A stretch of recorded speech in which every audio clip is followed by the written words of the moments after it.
परेशान हो कहाँ फंस गईलू? अरे बहुत दिक्कत में है, बहुत गड़बड़े में फंस गई। ऊ का हो? सुना। तैयारे तैयार मोरी मैया, दैया मैया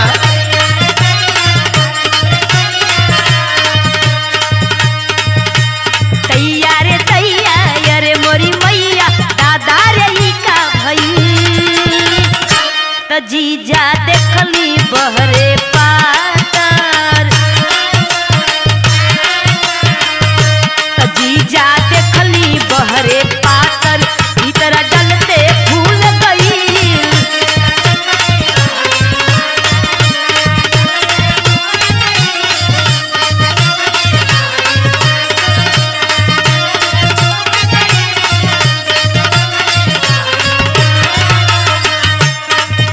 हाथ तो ऐसे बारू जिसे बुझा तो कब देखल ही नहीं को। तबे न कहते तू ऐसे हो। जा साली बारू नहीं तो तोके हम बताई थी। हम दिक्कत नहीं है, तू मजा लेत हुआ। काहे चिहालू का घबरालू,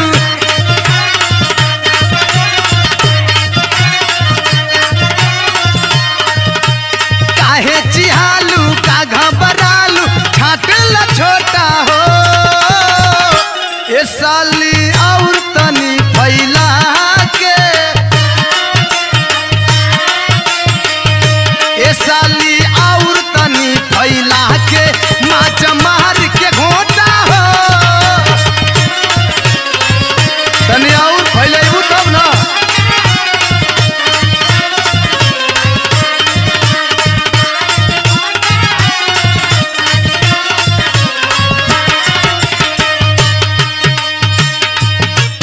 कबो कबो ऐसा बतियावेला ना। हाँ हम तो दिक्कत में है ये है। अच्छा और ऊपर से तू मजा ले। अरे तो बर्दाश्त करके घोट जा। सुना एक बात, पहली बेरी देखली रेडी मेहंदी सामान के,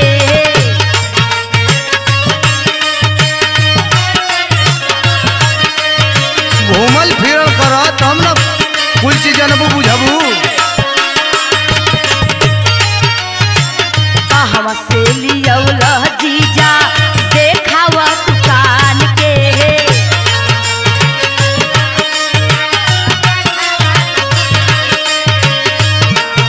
अरे उ जवाहिर भैया का दुकनिया पर नहीं मिलेला। मरचा न डाल बड़ा बुझाला, अरे डाले तो और चटक लगी।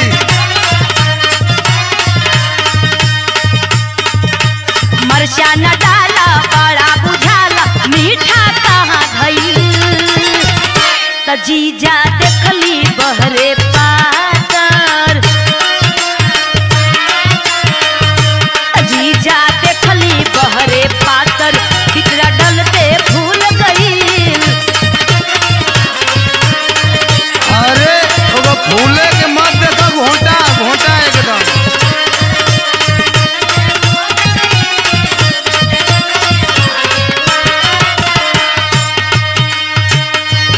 देखो यही चीज से तो के अनुभव पूरा मिल जाई। अच्छा अच्छा। हाँ नहीं जानकारी हुई तो चल जाइए सत्या भैया के संगवा, खूब और चटक खिए हैं तो वो तो कहत है के गरीब पर दुख पड़ल है, तू बैठल मजा लेती। मजा ना लेते तब का करत हुआ? यही से पूरा अनुभव तो के हो जाए। अच्छा अच्छा। हाँ सुना सुनावा। चिखला सहूर साली, चिखला ऐसे होला। का तू के नहीं होला का?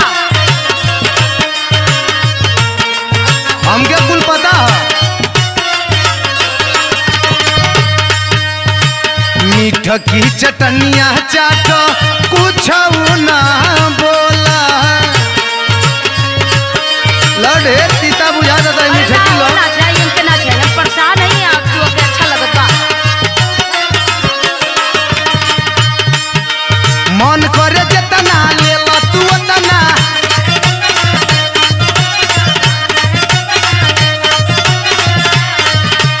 मन करे जितना ले लो तू उतना, नहीं का छोटा हो ये साली और तनी फैला के,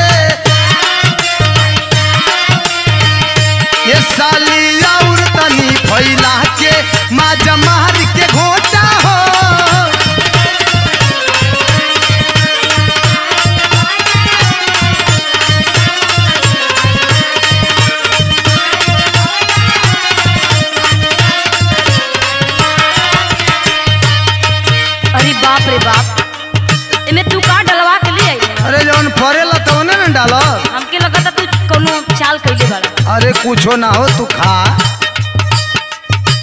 कौन मसाला ये में भरल बिया बखरे।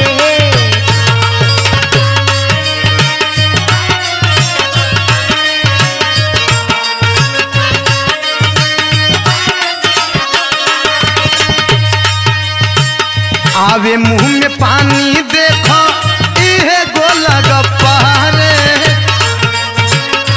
यही का नाम गोलगप्पा है। हाँ हाँ अब तक खियाइबे करबा। लो खा लो।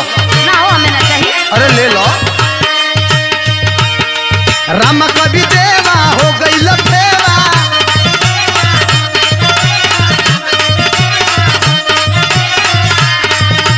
राम कवि देवा हो गई लफेवा, सरोज न लोटा हो ये साली और तनी फैला के,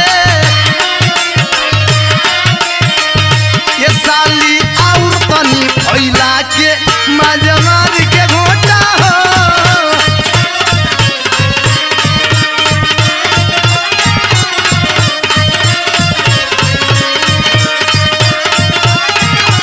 जीजा देखली बहरे पातर भीतर डलते फूल गई। साली और तनी फैला के मजमार के घोटा हो।